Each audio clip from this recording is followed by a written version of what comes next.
Bonjour, c'est Dominique. Aujourd'hui, je vous viens avec un tuto express. Alors, je suis en train de travailler sur un album d'automne. Alors, vous allez voir la série tuto de cet album au mois d'octobre. Alors, octobre ou début novembre peut-être. Mais bon, j'étais en train de travailler dessus, puis j'étais en train de faire le tuto pour la couverture. Et puis ici, vous remarquez que j'ai un fermoir en cartonnette aimanté, comme ça. Et puis, j'étais en train d'expliquer pour le matage et puis ça m'a donné l'idée de faire un tuto express. Alors, j'étais en train d'expliquer que ici, quand on a des... je vais zoomer un petit peu plus. Quand on a un fermoir aimanté comme ceci, et puis qu'on a des aimants, alors idéalement, quand on colle le papier, on ne voudrait pas mettre de la colle sur les aimants parce que ça ajoute de l'épaisseur, donc ça bloque un petit peu la magnétisation avec les aimants de l'autre côté. Excusez. Alors là, je disais que on met un papier ici pour mater, d'accord? Et puis que si jamais on a fait erreur, soit qu'on l'enlève au complet ou soit qu'on enlève juste autour des aimants. Alors ça m'a donné l'idée de vous montrer un petit truc, une petite astuce qui est bien intéressante. Alors ici, moi, je me trouve à avoir du papier très épais, j'ai du 300 grammes. Alors, vous savez, du papier épais, pour cette technique-là, c'est le bon moment de l'utiliser. J'ai des aimants qui sont de 1 mm d'épaisseur. Alors, j'ai du 1,5 cm, puis 1 cm de diamètre.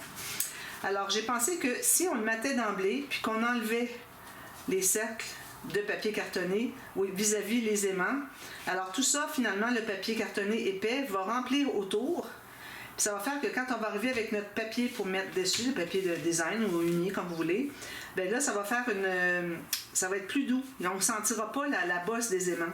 Alors, j'ai pensé faire ça avec vous. Donc, là, je mets de la colle autour des aimants, comme je fais toujours.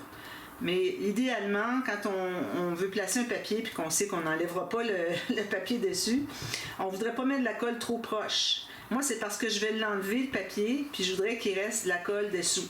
Mais si vous avez des aimants puis vous les matez, une surface, alors idéalement, vous voudrez aller une circonférence d'à peu près au moins 1 cm tout le tour, qu'on ne mettra pas, pendant ce centimètre-là, on ne mettra pas de colle.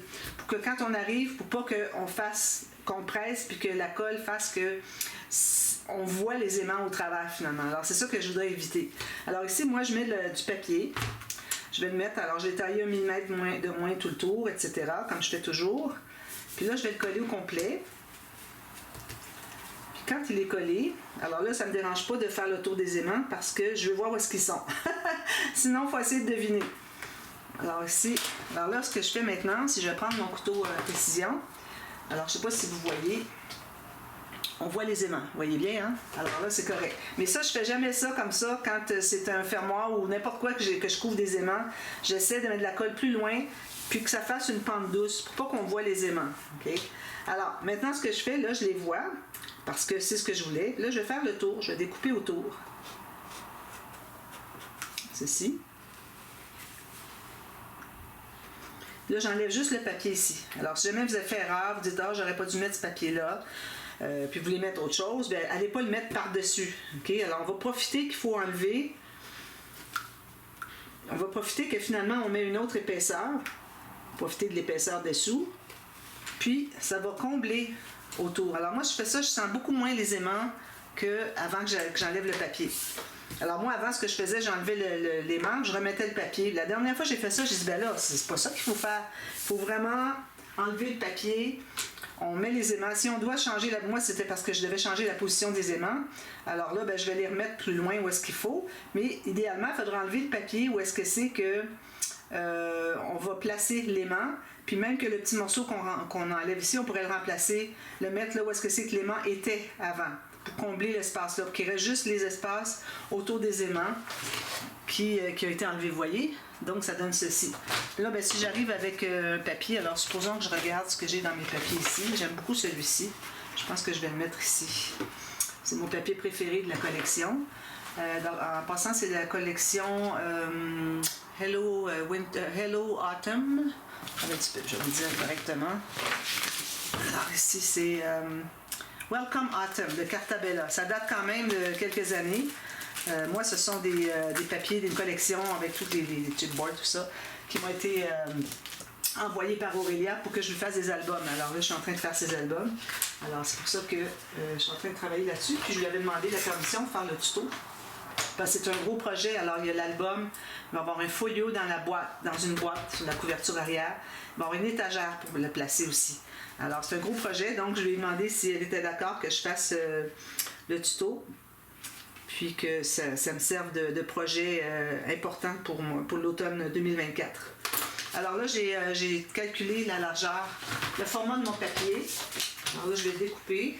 Vous allez voir qu'est-ce que ça fait après coup. Donc ici, ma marque, elle est ici. Puis jusqu'ici. Comme ceci. Et c'est ça. Donc ça ressemble pas à ça. Ah oui. Non, c'est ça, je savais que c'était trop loin. Un petit peu. Je vais couper une petite citrouille ici en bas. Là. Je pourrais peut-être même couper celle du haut. Oui. Parfois, on coupe comme ça. Là. Ça, c'est une autre petite chose. Là. Alors, j'ai coupé trop grand. Moi, ma marque, elle était ici, en plein milieu d'une citrouille. Puis là, je me dis, si je coupe elle, pour garder elles ne sont même pas complètes. Alors, je vais effacer ma marque ici. Je vais remesurer, puis je vais enlever ici plutôt. Alors, on va avoir on va avoir ça ici, finalement. C'est beaucoup mieux. Alors, souvent, il arrive que je change ma marque. Je dis, ah non, j'aime mieux l'enlever en haut, finalement. Puis j'aurais pu le voir avant de décider de ce que je mettrais, mais là, bon, j'ai pas regardé. Je pensais à mon tuto, puis j'ai pas regardé qu'est-ce qui aurait été le mieux. Alors, voyez-vous, maintenant, on voit ma citrouille ici au complet. Puis celle-ci, ben, on les voit pas, on les manquait de toute façon. On voyait juste la base. Bon, alors là, moi, je vais ancrer tout ça. Je vais vérifier si le format est bon. Parfait. J'ancre tout ça. Puis,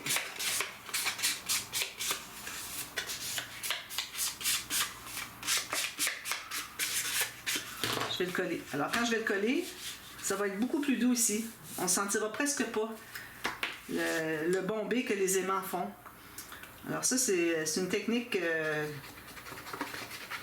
qui est à retenir. Une leçon à retenir. Je pense que c'est bien. C'est un peu comme quand je faisais la technique avec les... là, je regarde bien ma flèche pour voir dans quel sens je suis. La technique, quand j'incrustais des aimants dans la cartonnette, mes aimants de 2000 mètres d'épaisseur. Alors, tout le monde à peu près a des aimants, excusez, de 2000 mètres d'épaisseur. Moi, j'en ai. Tout le monde en a acheté, puis que tout le monde a réalisé que finalement, c'était trop gros, trop épais. Alors, mes aimants 2000 mètres, ce qu'on peut faire aussi, c'est qu'on les incruste dans la cartonnette. Puis, on met un papier de chaque côté pour qu'il reste en position. On a fait un trou dans les cartonnettes. Alors ça, si vous voulez avoir le tuto, je l'ai fait, mon Dieu, dans quel album? Je sais que ça date de 4 ans. Bon, alors, ça ici, c'est fait. Alors là, si je regarde ici, j'ai beau presser dessus, on ne voit pas les aimants du tout parce qu'ils sont comme incrustés dans le papier cartonné 300 grammes. Voyez-vous, je ne sais pas si vous voyez, mais là, vous ne pouvez pas voir, mais moi, je peux vous dire que quand je fais ça ici, je sens à peu près rien. Alors voilà, puis ça aimante très bien. Oui. Voilà. Alors voilà, j'ai pensé que ça pourrait être utile pour vous, et puis pour vos projets, puis surtout quand vous avez besoin d'enlever un... Voilà, c'est ce que je voulais entendre. Surtout quand vous avez besoin de déplacer des aimants ou de changer votre papier. Alors, enlevez juste le papier autour des aimants, je veux dire sur la surface que les aimants, vous enlevez le rond, puis vous allez remettre un autre papier dessus, celui qui vous plaît, puis vous allez avoir fait une pierre deux coups, corriger des choses, deux choses en même temps. Alors voilà, j'ajoute cette vidéo à la playlist des tutos express. Alors, si vous voulez voir ce qu'il y en a pour la playlist, je vous mets le nom de la playlist, le lien, c'est-à-dire de la playlist, dans le descriptif, dans la boîte de description. Et puis, vous pouvez aller voir, il y a tout plein de trucs, il y en a au-dessus de 200 quelques. Alors, allez voir, vous allez avoir tout plein de choses à apprendre, surtout les nouvelles personnes, celles qui sont nouvelles dans le scrap. Alors, voilà. Alors, merci beaucoup, à bientôt. Bye bye.